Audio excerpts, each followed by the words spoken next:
Adjusting valves on an 18 horsepower Briggs and Stratton engine type 31H707. Adjusted intake valve to 0.006 and exhaust valves to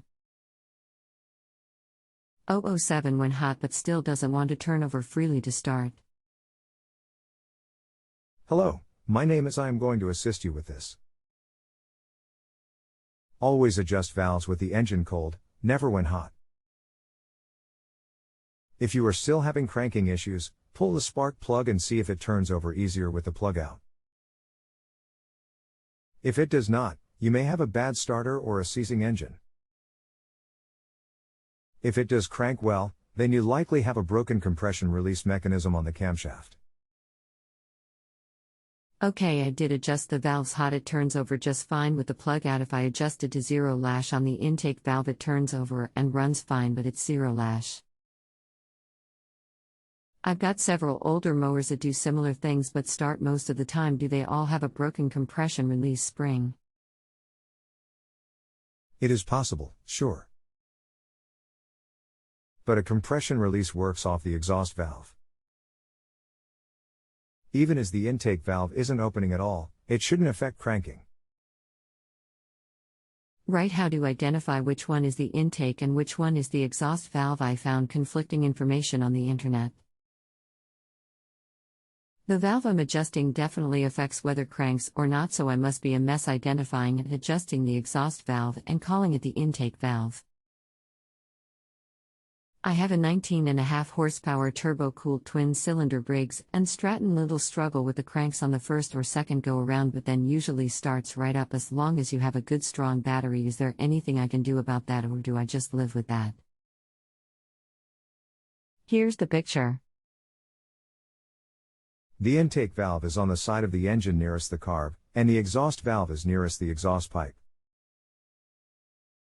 Here's a photo. They're both on the side of the engine with the exhaust above each other, up and down. I believe the top one is the exhaust valve and it's the one I've been adjusting. See how the exhaust pipe is lined up with the top valve?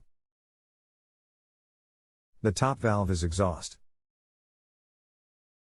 Bottom is intake. Okay, runs perfect with 0 lash. Won't run at all. I won't turn over if there's any left at all. Then your compression release mechanism is most likely broken. What happens if I run it with 0 lash on the exhaust valve?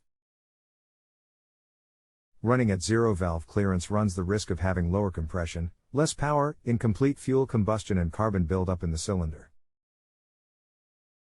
Last question, can the compression release mechanism be repaired without complete disassembly of the whole engine? I know I have to open the case up, but do I have to take the piston, the crank, how much has to come out, or is there a repair procedure that would list the steps? The compression release mechanism is an integral part of the camshaft. The crankcase gear cover must come off to access it, but you do not need to pull the piston or crankshaft. The camshaft will come out on its own. The van, is the camshaft have to be replaced, or is it a separate part that can be replaced? Does a camshaft? As I stated above, the compression release mechanism is an integral part of the camshaft. If the mechanism is broken, the entire camshaft must be replaced. Okay, thanks for the information. Have a great day. If you have a home improvement or appliance question and want to chat with an expert now, visit justanswer.com/ythi.